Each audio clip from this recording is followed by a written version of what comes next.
You are listening to The Counselor's Chair, a podcast where we explore all things human, mental health, psychology, philosophy, and a few extras. We are excited you're with us for this episode as we talk about the ins and outs of friendship. Be sure to check us out on all forms of social media and visit our YouTube channel at The Counselor's Chair. Now sit back, relax, and enjoy the podcast. Hey everyone, Josh Zello here. We're very excited to have our first guest on the show. Charlie Mizer joined us for an hour-and-a-half long interview on the topic of friendship. Charlie is the president of East West Digital Marketing, successful entrepreneur, and close friend to both Andrew and myself. Charlie has centered his life around establishing good friendships, forming healthy relationships, and providing solid foundation for business relationships. He's also a devout family man, and I have personally witnessed his deep care for his family. You will hear some awesome ideas today, and you can take heart in knowing that Charlie lives out what he talks about. If you don't know Charlie, you should make time to meet with him. Now, on to the episode. Andrew, you want to talk a little bit about what we'll be touching on today? Yeah, so we threw out the idea of doing a podcast on friendship. And one of the things we wanted to emphasize was how friendship helps you grow as an individual, how friendships help you move forward in life in a positive direction, hopefully. So that's just kind of some of the stuff that we want to touch base on today, how to navigate healthy friendships, things to look for in, maybe avoiding, to avoid obviously some relational pain, how to, not get trapped in, some cycles of just negative interactions with people. But I think, most of this podcast is going to be on a positive note of,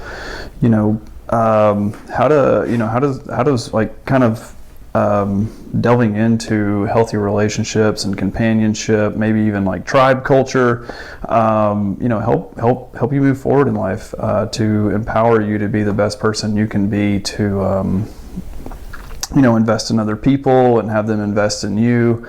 Those are just kind of the things I was thinking about for today.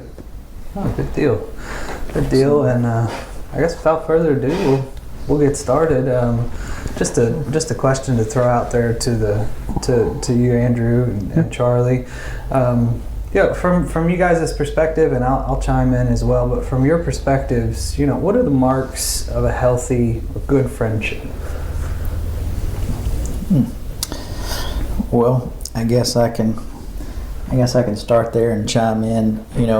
I think transparency means a lot to people. When you talk about having somebody that you can be honest with and not feel like there's going to be a lot of reverb from that. People are obviously a conduit. You talk about tribe culture and feeling like you belong, and I think that's important, being able to go somewhere and feel like you belong. Yeah. Whether it's being friends with a group of people or your tribe, or having an individual that is not going to judge you, and you can be transparent with and go to with anything, and the worst stuff, and the first person you call with the best stuff too. Yeah. I think in a friendship, we've maybe all had a friend who every time you hear from them, you get some anxiety because that communication is going to be something's not going good. I think that's tough to build a friendship on. But I think when you have somebody that, occasionally calls you with some good news, it's not a braggadocious or, something that, I can call Andrew anytime with anything and say, hey man, listen to what happened today. And I can brag and not feel like, and feel safe doing that. And having somebody you can share the successes with, and the good things and the good times, as well as knowing, okay, I've shared enough good things with this person that when something's not going so great, I can open up about that too, and I'm not going to be judged. Yeah. Judgment's dangerous, but yeah, man. Sure. Right, so like an openness and a vulnerability, and also somebody who's going to be willing to celebrate your victories with you, right? That's right. Like going to be on your team. Yeah. Sure. When somebody's going to be happy for you, when you're successful, that's huge. Because I think it's fair to say with any amount of success or any amount of victories, there's going to be people on the other side of that in a lot of cases that don't want to celebrate with you. Yeah. You win a lot. It's kind of hard to find people that feel sorry for you. So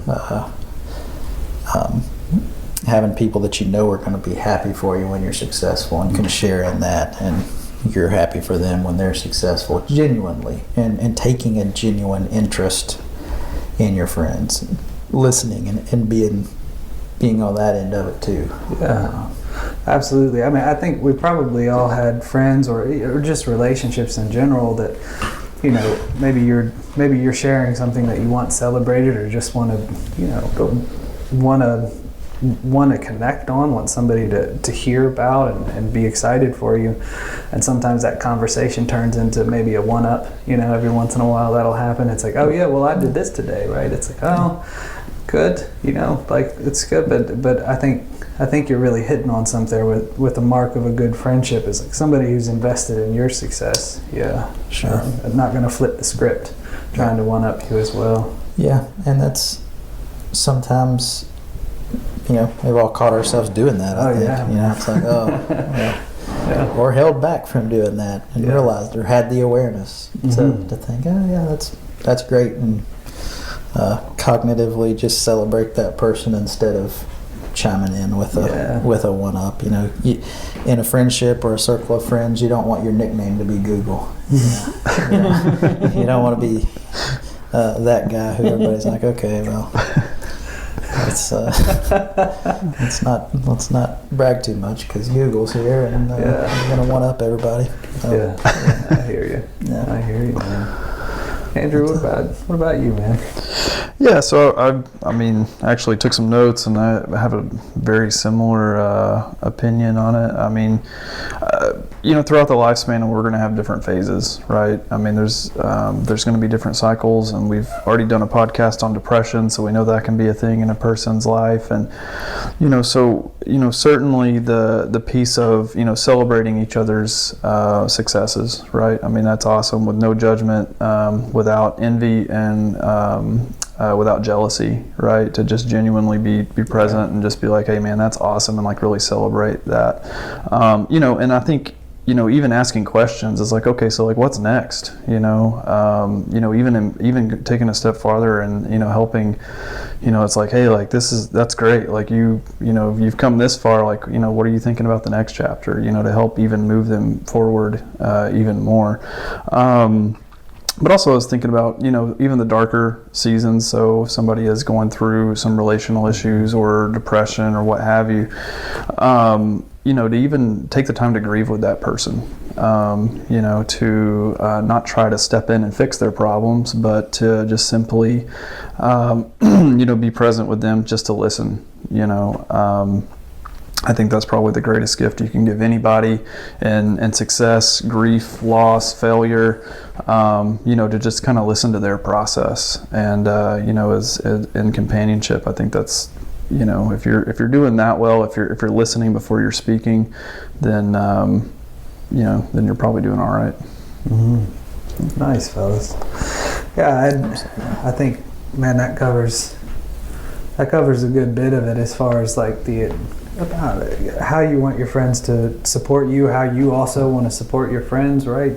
Sure. I know I focused more on Charlie, in reflection of yours, I focused more on the celebration of success, but you also mentioned precisely what Andrew mentioned as far as being able to tell somebody, hey, this is how things aren't going so well. And so it's definitely an important component. I think when I think about that question and kind of integrate what both of you guys said, there's an aspect of trust with that, right? I think trust in friendships is really important to me, particularly. It's what I'm looking for with my friendships. And I think that's that character quality behind both of those, being willing to share what's going on in your life and knowing you're going to get a non-judgmental and empathetic response, while also not having that leveraged against you at some point as well, or used against you. Someone that also is thinking about, maybe if you're in a low point, like, well, how's that affecting his family? Maybe I can help out in some way. Somebody who's going to offer to help usually trusting people are really good about seeing those types of things and ways that they can help and plug in those times.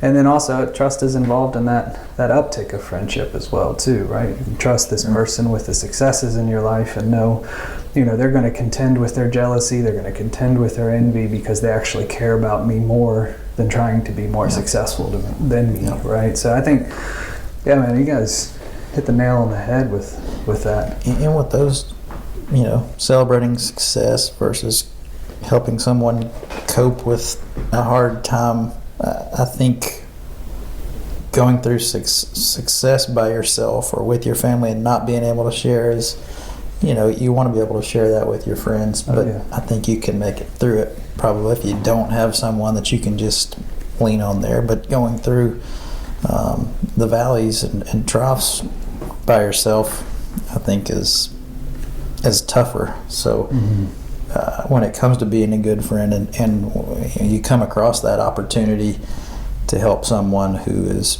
having to go through something, I think that's where the friendship can really be solidified and bonded when you go the extra mile to put yourself aside and be there for somebody when they're going through the tough times. That's how I think that's can be the building blocks to being able to celebrate together when times are good. This guy's here for me when I was down. Now that things are going good, it feels that much better. So I mean, it goes hand in hand. Absolutely, man. Like that relationship gets sort of forged in the fire of the difficulty, right? It's strengthened, it's sharpened, it's all those good things, all those good things. I would say even the friendship bond can probably even be increased. Like I suppose the bond in itself can deepen. In the face of adversity, if somebody's like dealing with something, and you can kind of reflect back and feel heard, feel understood, feel like you're not alone. It's almost like making a positive investment in a bank, right? You call somebody late at night, not able to sleep, and and that person's there to listen to you and support you, and even calls you out of the blue. Hey, I'm thinking about you. Let's go grab dinner. That kind of thing. Those are like positive investments. Where the opposite of kind of like what we're talking about with the jealousy and the envy or things of that nature. I mean, those are more like withdrawals, right? Yeah. So if the friendship kind of hits a rocky patch, and that's it's bound to happen in any. I mean, we're humans. We're not perfect, right? We're gonna mess up. Maybe say the wrong thing. I know I'm guilty of that a lot. But at the end of the day, are you able to kind of take ownership of your end of things and make amends and have forgiveness in any companionship, so to be able to move forward and I mean, again, even in the face of adversity, I think a relationship or friendship can certainly grow and become stronger through that if done well. Yeah, and when you do take a genuine interest in someone, like you talk about the forgiveness piece, being able to put yourself in someone else's shoes because you've taken a genuine interest in them, and you see their shortcomings, or you see they said something that you didn't like, or you got offended, to be able to step back and take a genuine interest in that person and put yourself in their shoes and say, well, what was going on? Why would they have said that? Right. Am I overreacting? Is it something deeper? Is there a deeper issue there? I think if you really have a genuine interest in someone and you're able to consider them, then you're able to handle a shortcoming or something that somebody says that maybe didn't sit right, and be able to think through it instead of being reactive or getting your feelings hurt. We all get our feelings hurt, but I think, I won't talk in circles, but that's some deep stuff, bros. I think, when I hear that, I'm just thinking back on my friendships, and I've always appreciated when I have a friend in my life that can extend that towards me, right? When I'm on the receiving end of that, when I've blown it, done something dumb, said something inconsiderate, you know, or maybe he was just having a really off day and wasn't attuned right to what my friend needed. Like, I've really appreciated when that friend has been like, hey, you know, is everything okay? That seems sort of off for you, you know, like you seemed a little off in that. And they take into account, I mean, I guess because they know me, right? There's a bond there, and they respect that bond and can draw on it from like that bank you were talking about. And, you know, like draw from that bank and say, wait a minute, I know this guy, or I know this lady, I know that maybe this isn't the typical response that I get. I wonder what's going on here, and they'll inquire about it, or they'll be like, hey, you know, that whatever you tried to do there just backfired. You know.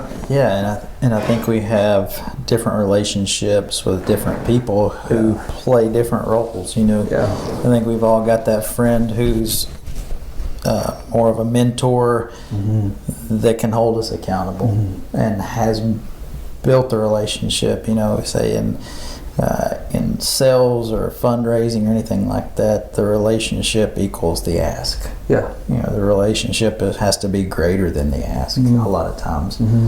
So having that friend who's your armor bearer or type of guy that can really check you and you respect it because the relationship's there. When they say something, you know it's from a place of, well, I expect a lot out of you. I think a lot of you. I think you should be on this level. You're performing on this level, or you're acting on this level. You know, what's going on. Yeah. Having those relationships is, you know, important, and every relationship's different. So, you know, we all got people that we feel like are mentors that we're going to hear differently than, you know, our younger brother trying to check us on something who has a bad credit score. or somebody you've met, you know, you've only been friends with for a short time, and that level of trust, as Josh was brought up, you know, it's just not there, but they're trying to like check you, and you're just like, all right, sure. You know, but also I think kind of what we're labeling, or well, I guess I'm going to put a label to it, is just boundaries. I actually heard a TED Talk, I think a couple of weeks ago, with Brene Brown, and she was just talking about like, it's like setting boundaries with your friends and family is actually an act of love, which I never thought about it in that regard. So say, for example, like you guys were talking about a couple of minutes ago, you know, your friend does throw out something offensive, or, you know, like you were talking about, you know, maybe they're kind of preoccupied and you had something you wanted to talk about, and they just kind of, you know, don't notice, or they just kind of brush it off, and it, you know, hurts your feelings or whatever. You know, being able to bring that up and just, you know, just being bold and honest, and it's not a very comfortable conversation to have, but just to be like, hey, like, you know, that kind of offended me, or that, you know, hurt my feelings, or, you know, whatever the circumstance is that ticked me off. I mean, whatever. You know, to be able to say that and set that boundary and say your need, and, you know, maybe like what went wrong or how you took it personal, you know, that's actually showing an act of love, because it's preventing you as an individual from harboring resentment on down the line. Yeah. And it's, you know, and that's resentment's obviously something, it's just going back to that kind of negative piece. You know, I mean, it's gonna prevent you from having that vulnerability and trust that, you know, I think from a primal nature we all long for. I mean, nobody wants to be alone, you know, unless you're James Bond. Yeah, we're not that, unfortunately. But I like the idea of putting parameters in place with a friendship, and I think guys probably have a little easier time with that. And I've got a friend that we're getting into doing some stuff together, and a couple little projects in business, and we were able to have a conversation on the front end and put some boundaries in place and talk, and I think that's okay. I think that's okay with your friends to say, hey, this is my limit. These are my limits in this area, and if you've done that up front, you don't have to test them naturally and come to a point where you've got to have an awkward conversation or a tough talk. If you say, hey, this is what I'm comfortable with on this, and hey, this is where I need to be at this time, and this is financially or whatever your relationship is, whatever that friendship entails. Boundaries are, I think it's okay to put boundaries in up front, and if somebody's not okay with that, then up front.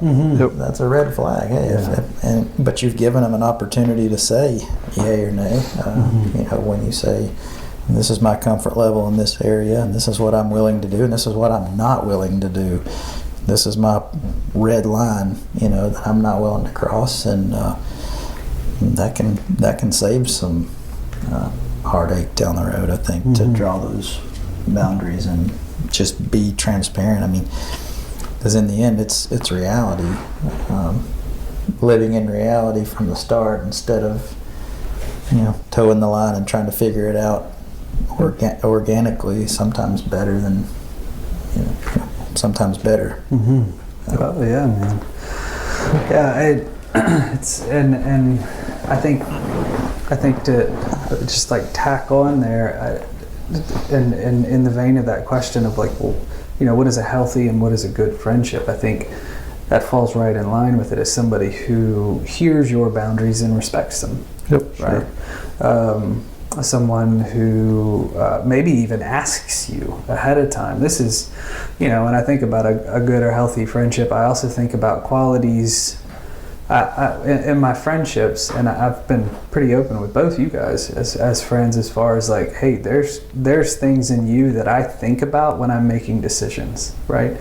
Like there's something in you that I also aspire to be, and I think that's a really important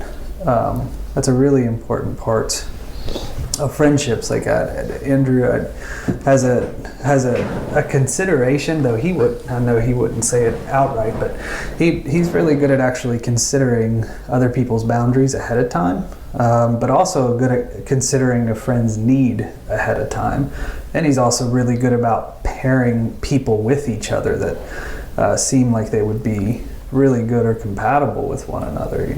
I think that's something that's just sort of naturally there for him, and implicit in that, in our relationship, there's been good boundaries and respect between both of us, right? Through some difficult times in both of our lives. And I mean, Charlie, I texted you out of the blue one day, but I really respect Charlie's work ethic. There's something, there's a drive and a respect that he has for people. I guess both of you guys really respect people, but a respect for people and a curiosity about things that actually mean something to someone. Like, hey, how's this? Like, how's this going, man? Or like, just inquiring into things that are actually meaningful. I mean, when you look at both of those, you see that they're operating within boundaries and even questioning, how deep can I get with this guy? Sure. And then you bring that back around, and those are qualities that I want to have. And so in the friendships, there's something that we're aspiring to be, right? Not just independently, but there's something in you that I'm trying to be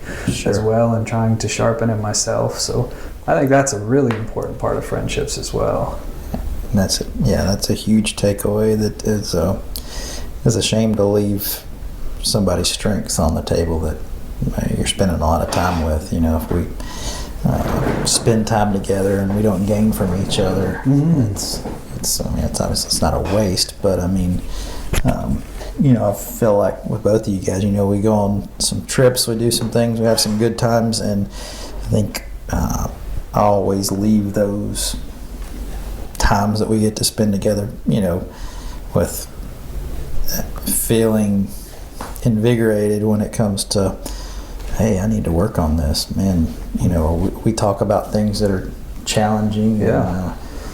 And I think surrounding yourself with people like that, it's like, I love to play golf. You want to play golf with people that are better than you at golf. It's fun to play with, you spend time with people, you see a lot of different things, but it's really fun to be out there and play with 2 or 3 guys that are just 5 or 6 strokes better than you. You're learning things. You're watching these shots actually happen, and that's the way I feel when we get to spend time together and have conversations and dig in. You leave asking questions, and you leave wanting to make parts of yourself better that I see in you guys. And I think that's important, and I think I've heard Andrew talk about that a little bit, and you may want to expand on that. The type of people you surround yourself with. Obviously, you put a rotten apple in a bowl full of fresh apples, that rot's gonna spread to the good apples, and the catalyst.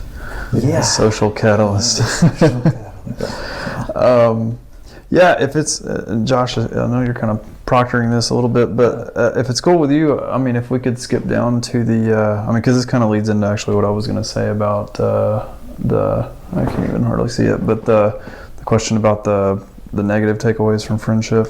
I mean, it's a perfect time to jump into it. I mean, we talked about good or healthy friendships, so and the marks of good and healthy friendships, and I really think we hit some solid points in there. I had a great time. We can flip the script and say, okay, so we hit kind of softly on some of the unhealthy markers. What are the marks?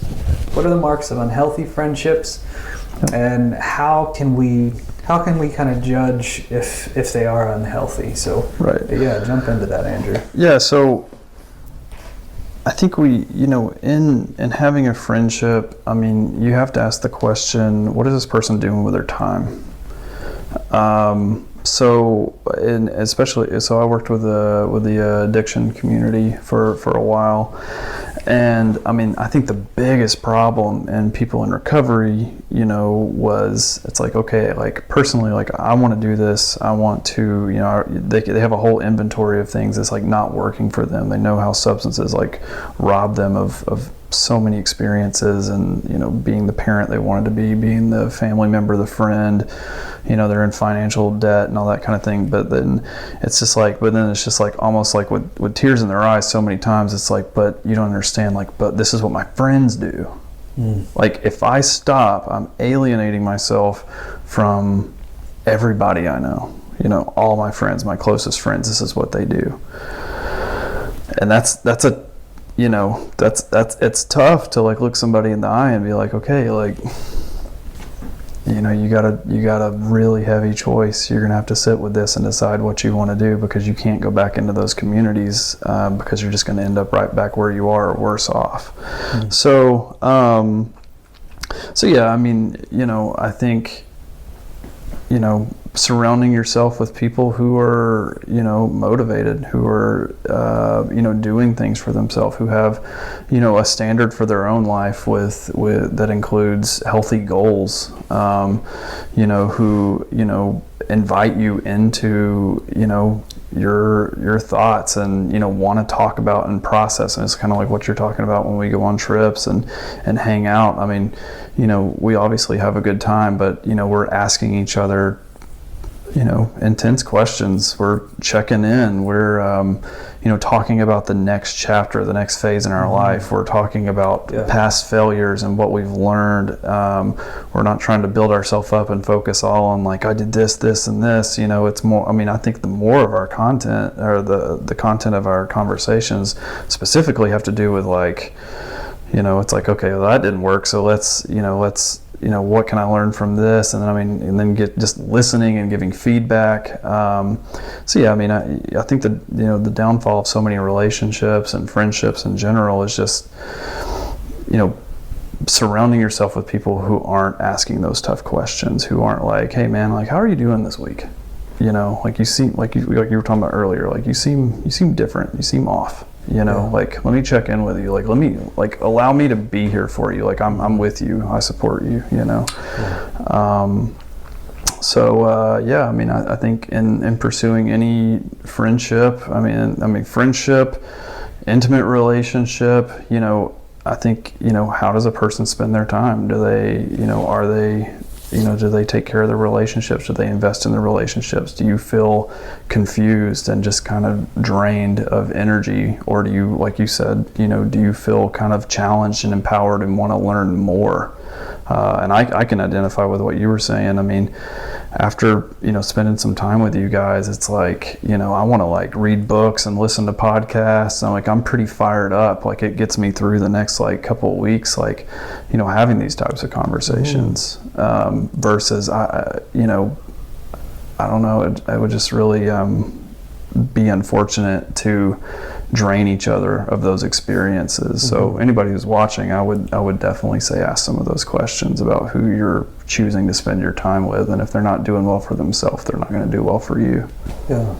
Sorry, that was long-winded. No, we got plenty of time. Yeah, we got some repeat now. Yeah, when I talked to Andrew and he's telling me, the last 5 books he read, and I'm sitting here like, oh, okay. I need to up my game on the book intake. Andrew's, Mr. Self-Help, and that's something that I really admire about him, because he's working on himself. And a lot of people are not working on themselves, and they're going backwards. And can it be fun to be around those people sometimes? Yeah, but yeah, they're funny. Yeah, that's good.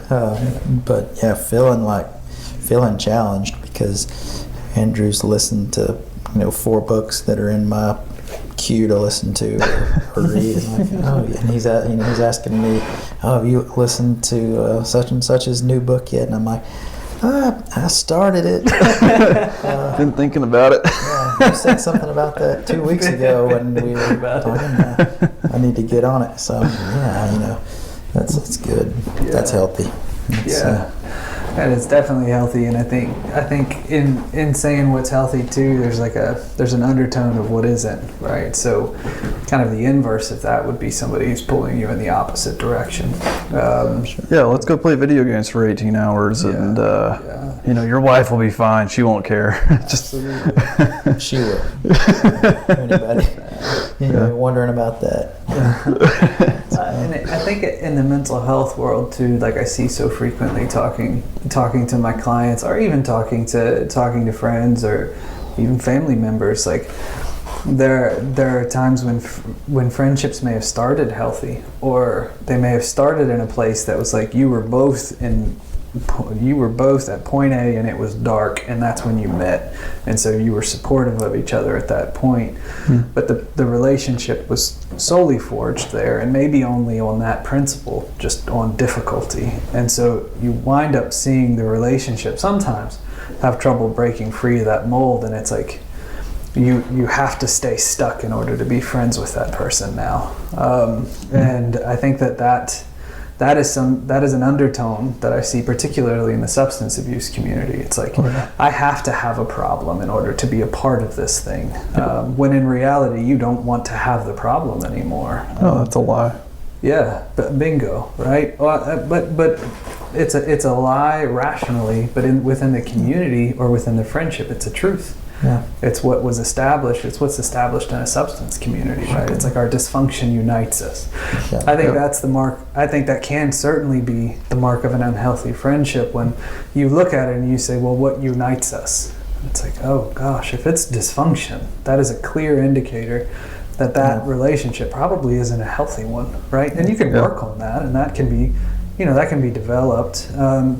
But in the same breath, you see certain characteristics that start to form, like codependency. Even codependency starts to emerge from those sort of things, and it's a constant pull on you. And so you start to see the inverse, rather than being pushed forward, or like, I'm reading 4 books, Charlie. Let's jump on this thing, man. Let's talk about it next week. Like, it's this thing's happened. Can you help me with this? Can I have this from you? Can we do this? It's like it's stunted. There's something in it that's stunted, is usually going to be a mark in the relationship. And that's in marriages, that's in friendships, that's in large groups of people. That's not just between 2 individuals, right? Yeah, it makes it much harder for one person to advance and come out of something that they're struggling with when they're close friend, and when they're struggling together and they want to move forward, but you're getting pulled back, and then it's almost like, they don't do this anymore. Oh, Right. they've quit. They're better than me now, and it can drive a wedge instead of pulling somebody up with them. It makes it tougher when you're not equally yoked on what your goals are and what you're doing about those goals. Sure. Well, you sometimes see too. You may want to watch out in friendships for people that implode for attention. So they haven't heard from you in a while or something, and so maybe something gets dropped in to pull you in, and maybe that happens really frequently. And you find yourself grounding out in that relationship, your energy, that interpersonal piggy bank, right, Andrew? It winds up going into the negative. Almost guilted back into the relationship. There it is, guilted. That's the word. Yeah, I listened to something about that. It's been a couple weeks. It was something on YouTube about the friend or the person that every time you call them you have to feel uncomfortable because it's let's stay out longer. Oh, let's go. You don't want to do this? Come on, And you always feel like pulled uncomfortably into a situation that you don't want to be in to please that person, and they're piling it on. And that's where the boundaries really come into play, for sure. Look, I heard, Terry Crews is the football player, retired football player, talk show host, right? Yeah, like super jacked. Yeah, super jacked and diesel.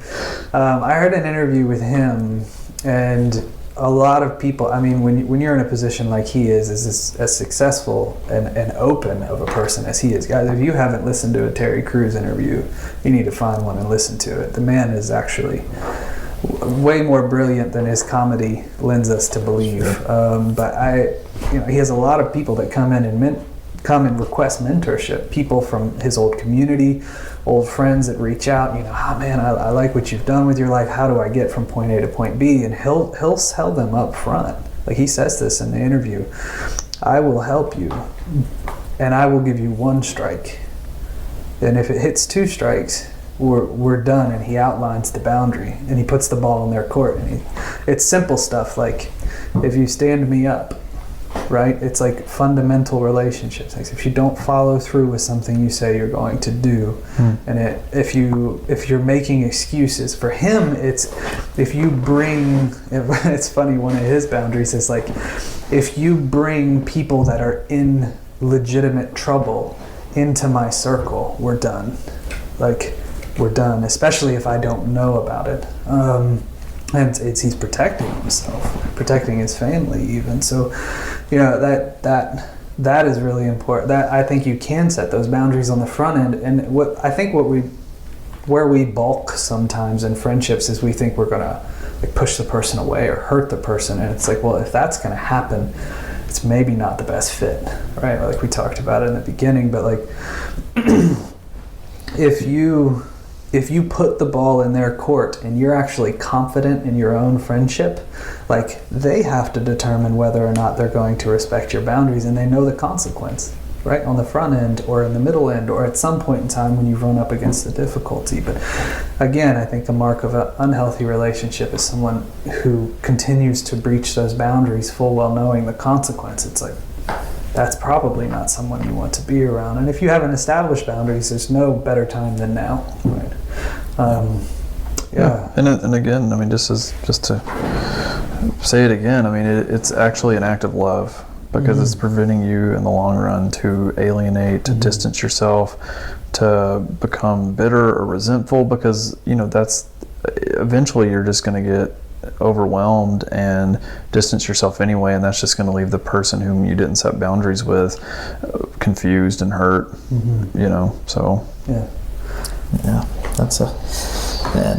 it's easier for him to say, don't stand me up, I'm up. Right. He is who he is. He's a slave. But I think that's important, because we all know that flaky person who you always say, hey, let's do this. They've always got a plan, or they always want to hang out. They always want to get lunch. They always want to catch up. And there's never been any follow through. Or maybe you've had plans a few times and you've been stood up a couple times. I mean, it's tough to meet somebody at, however people meet. I don't know, whatever. Yeah, Chick-fil-A for lunch. Sure. Well, I'm just, when you're in a relationship, a new friendship or whatever, it's hard to just tell somebody, hey, if you don't show up, you're going to go on strike. No, I think that's got to be, you have to build trust with people. Sure. But we all know, I mean, that's a quick way to end a friendship, is to be constantly having big plans and not following through, and saying, I'm going to do this, or meet me here, or let's whatever. Constantly having to back out, and it's just flaky, and eventually it's going to end a relationship. Or you talk to somebody that you haven't talked to in 6 months. A lot of times you can pick right up and go like you were never apart, or whatever. And you have friends that you haven't seen in years, and you can pick right up. And if that relationship was built on boundaries, and you had that relationship, it's easy to pick back up. But if it's somebody who made you feel guilty every time they called you, or didn't show up, or weren't there for you, or stood you up a lot, it's tough to jump right back in. I mean, I feel like we may go a couple weeks at a time, or even a month, where we don't really know what's going on with each other. We're not texting every day or whatever, but there's never any problem jumping right back in. Yeah, man. But, because of the foundation, I guess. Oh, it's interesting you bring up that texting every day thing too, because I think you there's every friendship's different, right? But I wonder what you guys' thoughts are on when you look at yourself and think, wow, I'm being an unhealthy friend right now, right? It's like these principles certainly apply to us too as friends. It's like, and I wonder about one in particular, and that is like, how much you feel like you should or shouldn't reach out to someone, right? I think that's a question for friendships, particularly in the beginning stages, but maybe ones that you've had for a long time, and there's some distance between you, and you're like, am I reaching out too frequently? Am I not reaching out enough? Or am I doing all the reaching out? Or are they doing all the reaching out? Like, I don't know. What are you guys' thoughts on navigating that? I feel like that's a pretty common thing. I would say just ask, hey, am I being overbearing? Am I asking too many questions? Yeah. Just let me know. I'm asking because I care. I wanna be part of your life. I wanna know what's going on with you. But if I'm asking too frequently, or maybe even not enough, just tell me. Yeah. And we all get busy, and you maybe have a friend that's reached out to you or invited you somewhere, or hey, you'd like to see you at this thing, or something you've been involved in that you've backed off of, or it's tough to do everything. It's tough to make everybody happy, especially when you do a lot of networking, a lot of people, you have a lot of friends. Trying to please everybody is a tough game to play. Oh, absolutely. You probably get invited to 70 birthday parties a year. Well, that's funny. Yeah, I mean, I could get into that, but may or may not be missing a birthday party tonight, but that's okay. But I think, what I'm saying, to circle the wagon on that, like, just communicating with somebody, like, hey, sorry, I'm in a season right now where I've got to spend time on this and focus on this. I'm not going to be able to cut out the time I used to be able to cut out for that. And I think things we get involved in do go in cycles and seasons. There's something to being persistent and being able to follow through. I mean, there's a guy in Cleveland who's been in Rotary Club for like 50-something years and missed 4 or 5 times. It's so there's something to that.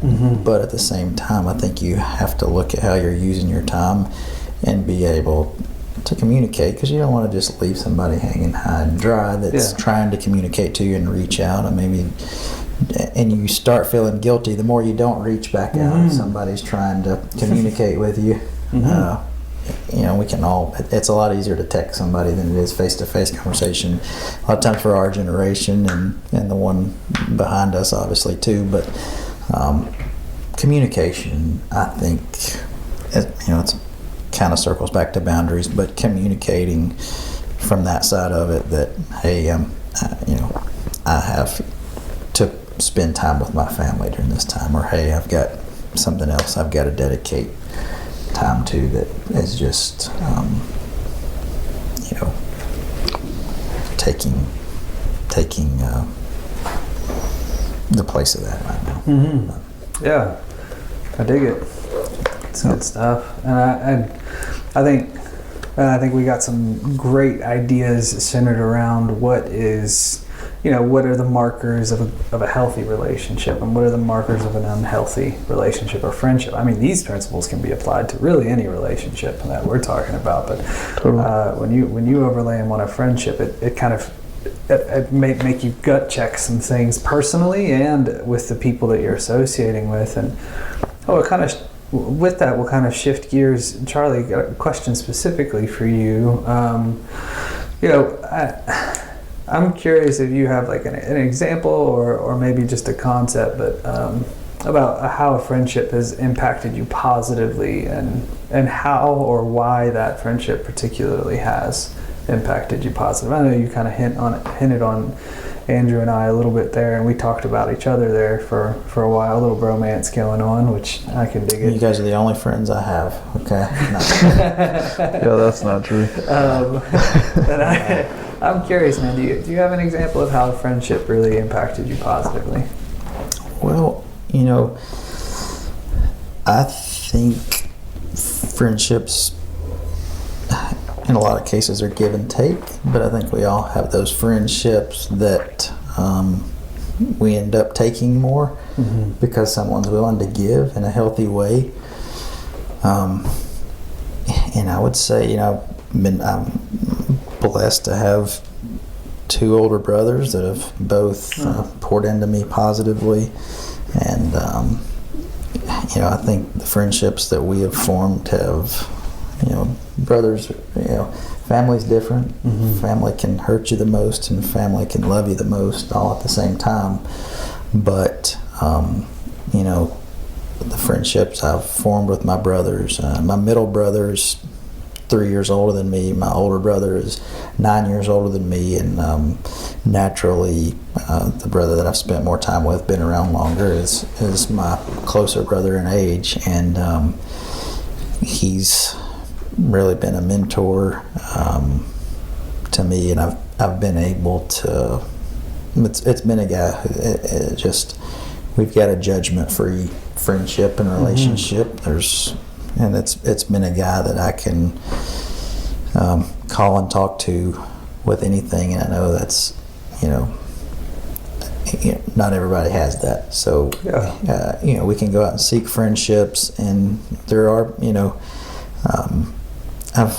I really believe in having mentors, and I've got a few that I've gleaned a lot of knowledge from, and I think that's important. I think not wise is he who seeks the counsel of many, and I think you have to have discernment with that and be able to cut through things that are not good for you and be thought out with that. But I do have a few mentors that have poured into me that have really helped me advance personally and in my marriage and in my business. And I think you can have different mentors for different areas, but I think the takeaway for somebody who may be listening would be to seek out healthy mentors, mentorships, that somebody that is willing to pour into you and eventually give back. That's important too, and we're in our we're fairly young men, so I don't know that that there is a generation we can pour into. I do believe that, and we've got some folks here at our business that I'm able to pour into, but I've certainly been able to unashamedly have mentors that have poured into me and pulled me up. And I don't think that's something to be ashamed of. I mean, I don't even, a lot of people say, well, I'm a self-made man. I did it all on my own. And maybe there's something to that. But at the same time, I don't think there's any shame in saying, hey, I had a lot of people that helped me along the way. Yeah, I sought out help. And, you may hear someone say, well, such and such just got that job because they know such and such, or this is their dad, or this is their uncle, or and that's family. But okay, well, what does that tell me? Well, I need to get to know somebody. Again, I may have mentioned, people are a conduit, and healthy relationships, healthy mentorships, you're really taking an interest in people. Again, taking an interest in people, and being willing to pour into them and be poured into. When it really crushes me when somebody says, well, they were able to advance because of somebody they knew. And I'm like, exactly. Yeah. Yes. You got it. Get to know somebody. Get out there. Seek a mentor that's willing to pour into you. Get to know somebody, because yes, that's how good things happen. You get to know people. They want to help you. I mean, successful people want to help people. They want to see other people succeed. In most cases, that's something people take a lot of pride in, being able to help somebody, being able to pull somebody up, and it gives me a lot of gratitude when I'm able to help somebody. And I know there are mentors that have poured into me that take pride in where I'm at and what I've been able to do through guidance and relationships. So I know that didn't get very specific or personal there, but I think seeking mentors is an easy way to fight through stuff. And I think good mentorship often, and the maybe like mentorship is a specific under the umbrella of friendship, right? And so maybe there's the foundation of friendship, who knows, and then that mentorship is sort of outpoured from that place. Sure. It's like, I'm genuinely invested in this person. I mean, you hit on something really important actually in there that I heard. I have a few mentors in my life as well. Having somebody who's genuinely interested in you and your success and seeing you do good things, like that is it. It's invaluable. I mean, you can't put a price tag on something like that. And man, from my perspective, it feels good to have people to thank too, right? Like if I'm going up to give an award and it's all about me, if I'm a narcissist, that feels great. I did that all on my own, but like there's something really gratifying at looking at a friend or looking at a mentor and saying, man, thank you so much for pulling through for me there. Thanks so much for helping me out there, or thanks so much for the encouragement, or thanks so much for listening. Like that when you're able to thank people, it's a sign that you're actually plugged into a community and not a standing alone island, right? Like that's a sign that you're part of a community if you have people to thank. And so I totally agree with you there, Charlie. Yeah. That's good stuff. I guess within that too, like, and I mean, if you want to stay in the vein of mentorship, or if you want to go to a different friendship, or just in general, but I mean, how have you seen accountability play out well for you within a friendship? I think that's an important part of friendship. We were sort of saving for this question, but it's having somebody who's actually willing to say, hey man, like, I see you going in this direction. And that's different than like, hey, you're having an off day, what's going on, right? This is like, I see your trajectory heading somewhere that's bad for you, for your family, for your business, for your spiritual life. Well, and I see that trajectory is going to end poorly for you. Like, do you have any examples or anything that you want to like kind of cushion in there as far as how accountability can be helpful in a relationship? Well, I think the accountability piece goes back to the relationship equaling the ask. For somebody to hold you accountable, you kind of have to have them up at a place where, I've got a mentor that I really hold in high regard in a lot of areas, and discipline and spiritually, and there's a fine line between feeling guilty about letting somebody down and wanting to be accountable. I think a lot of times accountability just needs to be healthy, to where you don't feel like I'm going to disappoint this person if I do this. And so I don't think acting out of that, I don't know what I'm trying to say there, but I think it's like shame or guilt. Yeah. If the accountability is based on shame or guilt, I think that's tough. But I do have, same mentor, same friend, I think lays down challenges to me, and I take those seriously. And somebody that has challenged me with accountability to be more self-disciplined, or do things, or pray a certain prayer for a number of days in a row, and take notes. How does that affect your life? Or just be more self-disciplined in certain areas. And I think that can be healthy when you've got somebody that you respect and you're willing to accept a challenge from, to make yourself better. And I've done that. I've answered the call, and I've come up short a lot of times too. But I think I think accountability is very important, but I think it's a tough one. Because I think it can slip off the rails into the guilt and the, oh man, I feel bad about that because I let this person down.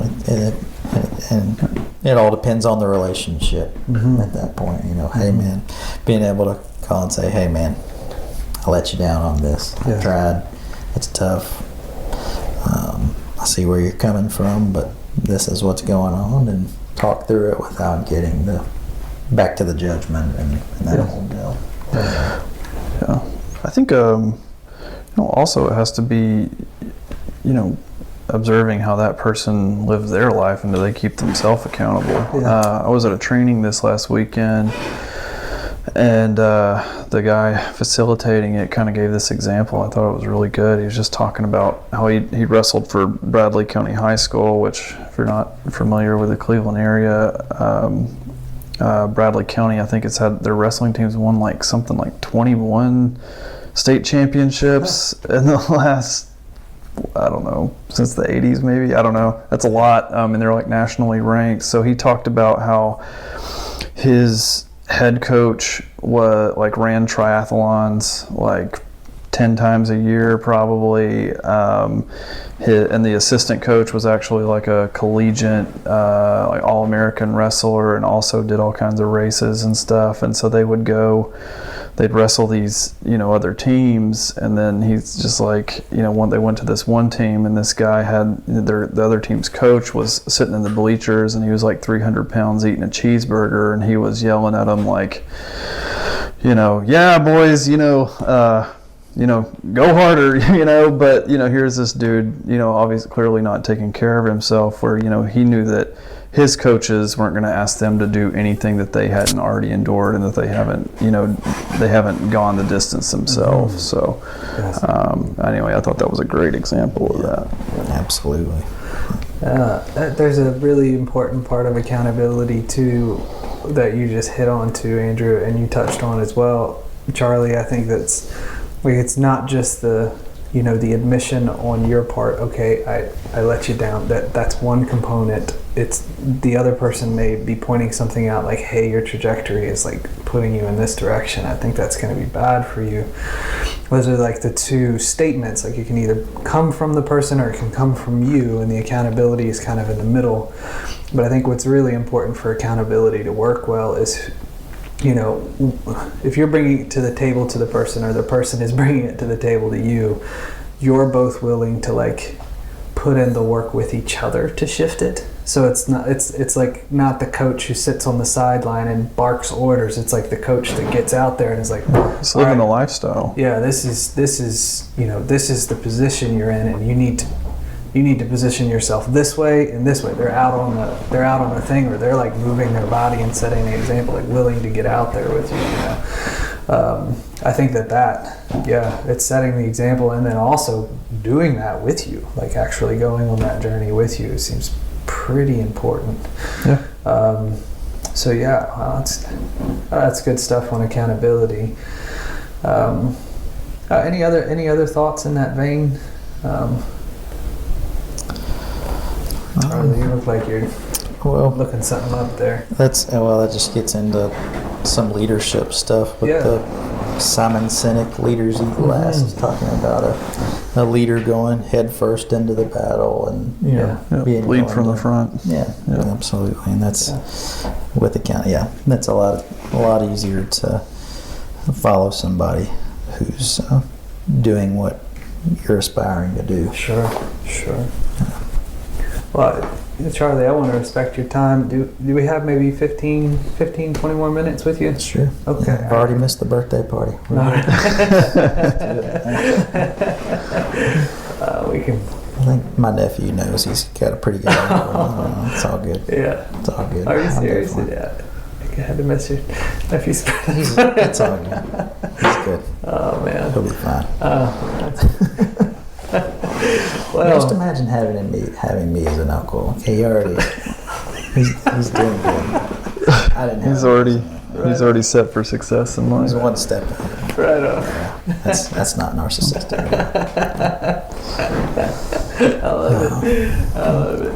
Well, I've got two more questions for you, and one of them is, for the group. But before we get to that one, I actually have one that I didn't tell you about. I'm just curious if you could offer some feedback as a dad, like, and what friendship looks like with children, like with your kiddos. I know you got two kiddos. Like, how do you? I mean, I know we're both young parents, so we're trying to figure this stuff out. But maybe a good way of phrasing the question is, how do you let your kid know that you are their parent, but still show them friendship and some of the very things that we've been talking about in this? Like, what are your thoughts on that, man? I think with us as adults, time is a currency a little bit, but money is obviously a currency that gives us options and we strive for. And I think to our children, that quality time and genuine interest shown in them is the only currency they know.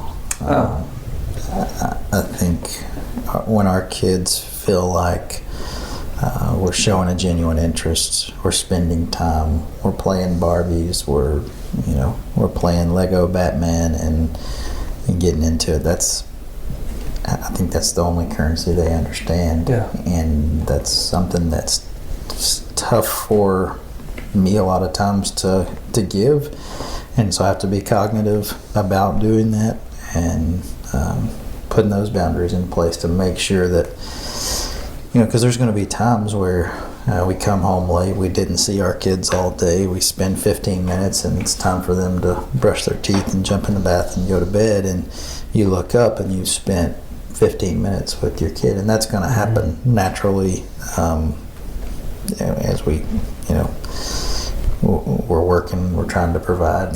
We're going to put in time and give time so we're not always going to have that balance to where our kid's getting an hour or our kid's getting 2 hours. And so I think the time we do spend with our kids, the genuine interest, the being present, the not having the nose buried in the phone, because we all do it. If you're not guilty of it, good for you. I think we all get into that some, but I think that cognitive currency being time spent showing a child, and you guys are the psychologists here. You know a little bit more about what kids are thinking and childhood development and that sort of thing, but I think it's a real difference, and I think giving that to a child, being honest with them, and to get Jordan Peterson on you, making sure that they're not doing things that you don't like, and they're living in a world where we can be honest with them, Yes. and people can be honest with them, and people can be happy to see them when they're coming, and because we've spent time with them, been honest with them, poured into them. Man, I'm preaching to myself a little bit. I need to step my game up. Yeah. Just to be honest and transparent. But I think that's an area where I've tried and had some success. And I think it's, if there's one thing you're gonna strive for with your children is that quality time spent and genuine interest in. Yeah, that's great answers, man. Very well put too. And I think as a dad, I personally feel you on that. It feels like there's always room for improvement, right? But I want to encourage you too. Having seen you and spend time with your kids, you live that out. So yeah, Sure. Same to you. Yeah, absolutely. Yeah. It's good to see you live that out, and it's also just a good reminder for me too, and any dads out there and future dads, Andrew.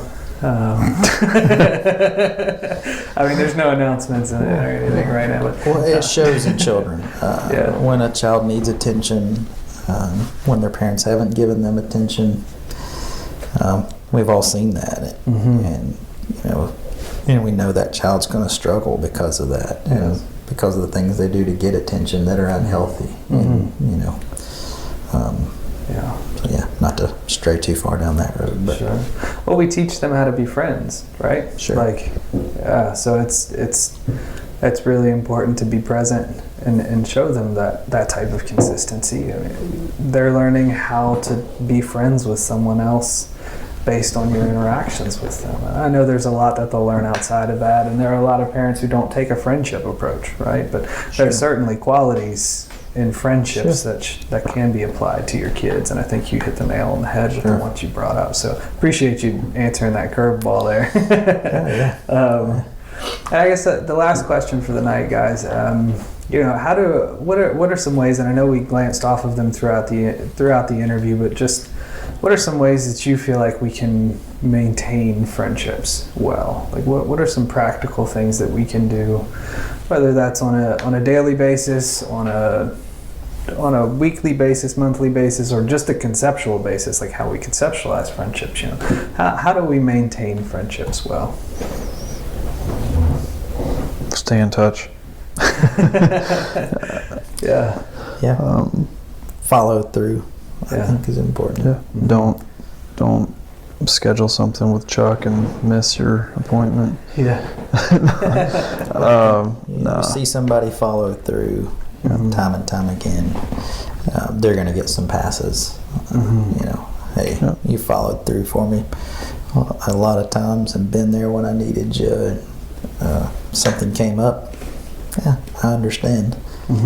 If you're only there when we're having a good time and things are good, and when I need you, I can't find you. That kind of tells where we stand. Yeah, absolutely.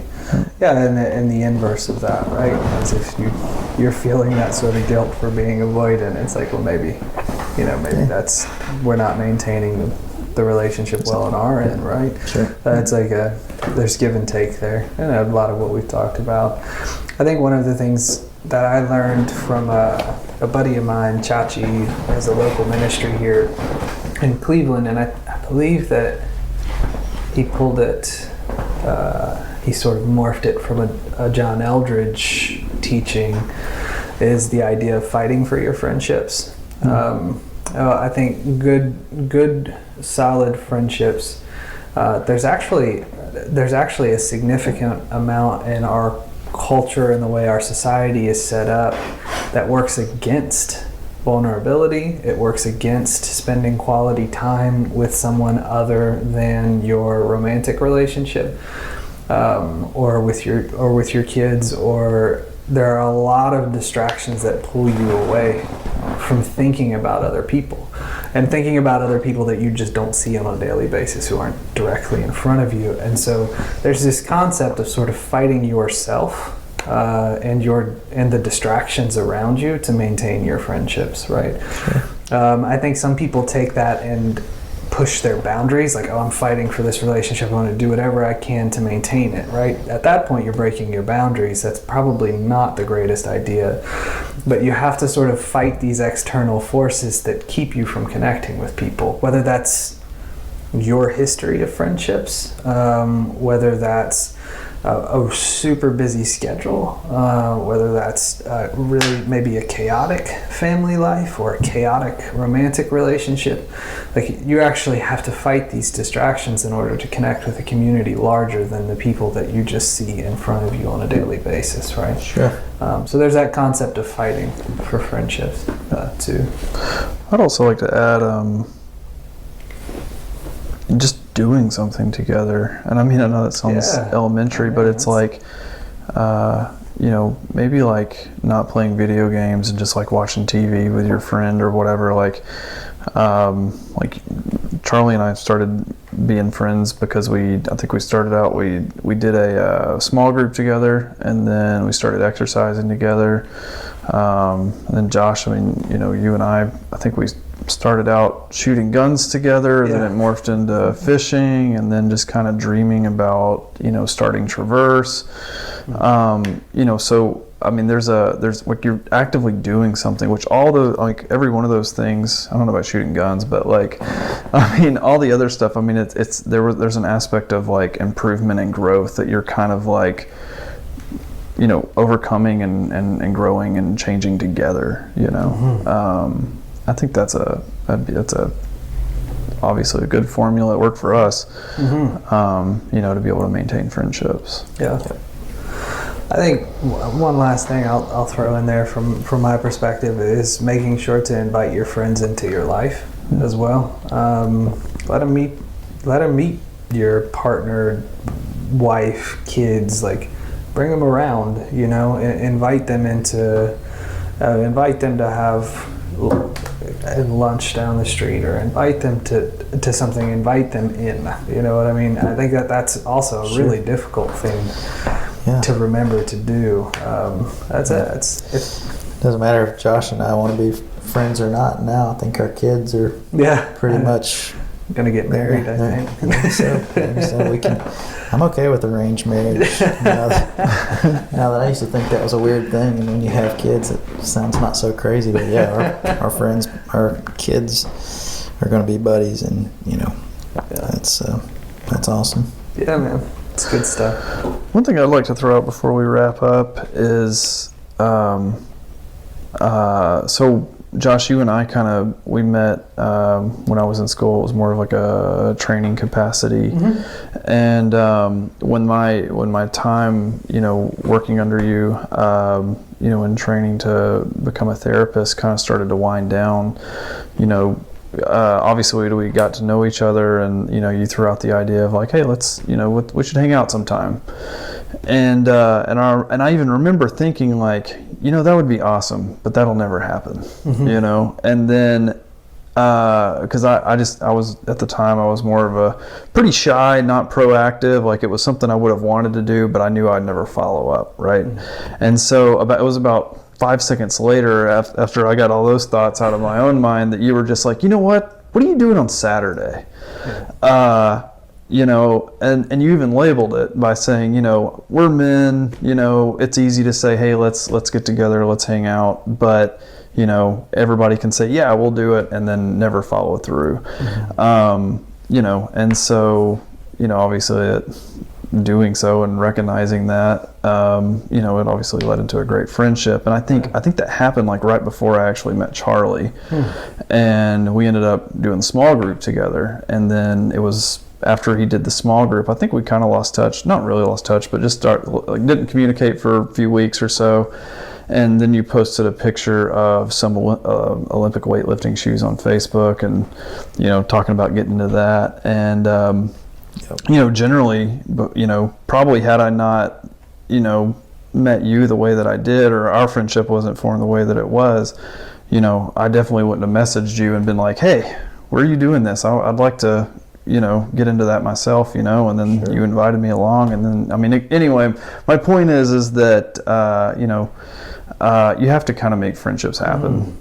There is a pursuit. You can't, I don't know how many times in my life it's like, yeah, we'll grab coffee, we'll work out, we'll do something. And then we never do. And that's probably pretty sad. There's probably a lot of friendships that, I've lost. We probably all lost. There is that. I was that guy you were talking about. At certain seasons in my life, that it's like, yeah, we'll hang out. Sure. It never happens. Hopefully, I'm not that dude anymore. But anyway, it happens. I think we all are that dude to some people at some times. Yeah. True story. Yeah. True story. Well, man, this was good.